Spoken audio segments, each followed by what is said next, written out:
of a report they did on the clashes between farmers and herders, titled Harvest of Deaths, 3 years of bloody clashes between farmers and herders. After an emergency meeting of our organization, we went through the report, and here are the resolutions from what we saw in that report. 1.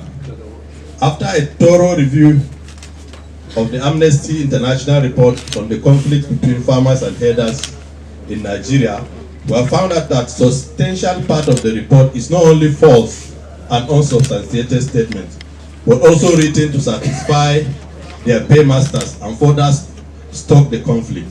Amnesty International hired researchers, did not deem it fit to interview the leadership of the herders and families of herders from most of the communities affected with the conflict they claim to have visited. Consequently, we condemn such selective and highly biased and unpatriotic act from Amnesty International Nigeria. From the hasty conclusion of the report, which was quick to dismiss efforts of the security agencies in ending the conflict, suggested clearly that Amnesty International activities in Nigeria have been hijacked by mercenaries and mercantile characters that are sponsored by forces that want to balkanize the Nigerian state. It is on record that our organization have collaborated with security agencies in finding solutions to the farmers-herders conflicts. Hence, we are calling on the Nigerian government to closely monitor the activities of Amnesty International in Nigeria, particularly their sources of funding. Consequently, as a result of this report, desperate politicians, particularly Atiku Abubakar, the candidate of the People's Democratic Party, the leading opposition party, is latching on this full amnesty report with the hope of garnering political capital from the herders farmers conflict and the plight of the Nigerian pastoralists.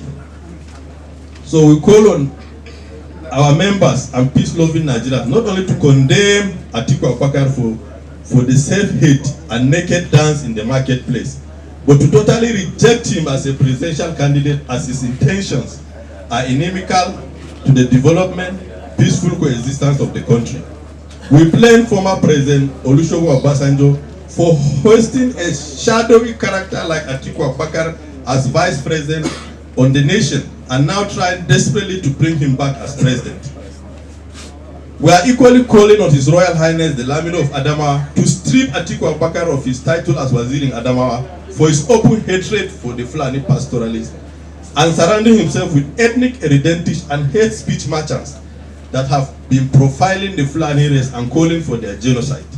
The title of Waziri in Adamawa Emirate should be reserved for only Fulani sons with track record of helping and protecting the Fulani race, and not shadowy character with conflated identity. We are consequently directing all our members nationwide and other Fulani groups to embark on massive campaign against the presidential aspiration of Atiku Abubakar, because it does not mean well for the pastoralists and the country at large. Finally, we appeal to His Excellency President Muhammadu Buhari to instruct the security agencies to monitor Atiku Abubakar, considering his volatile and inciting statements he makes against the herders.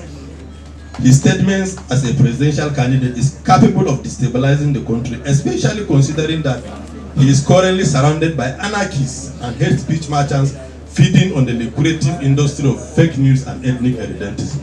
Thank you very much.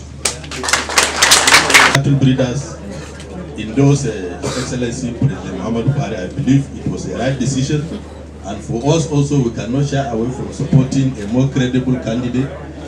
At the era where we are fighting corruption, we cannot reinforce corruption by supporting a perceived corrupt candidate. So absolutely, our organization is in total support of Mr. President to continue to do the good work he's doing in the country. So by this, we are endorsing fully, and we are not only stopping at that, we are mobilizing all Nigerians, particularly our members, to come out massively to vote for him. Proposal to intervene on the crisis. He claimed Otom is his personal friend. His chief campaigner in the North Central is one of the chief hater of the Fulani pastoralists in Nigeria. He's now coordinating for him, so we know their intention is not good for us. You can't surround yourself with our enemies and expect our votes. Hello, sir. Thank you very much. My name is Babai. Let's go. We are against anti-grazing laws. We are challenging it in court, and we hope the court will do justice, because you cannot deny us our means of livelihood without providing an alternative. The case is before the court. I think I will stop at that. So at the launching, they gave us the report. I raised issues about the report. After going through the report, the methodology, the manner of the research is not only faulty, it didn't meet any scientific requirement. It was merely unsubstantiated statements that are aimed at achieving a particular objective. As far as the riders are concerned, this report will not stand as a report that should be taken seriously. These are highly biased reports, and that is why we have come out to kick against it, condemn it, and reject it in totality.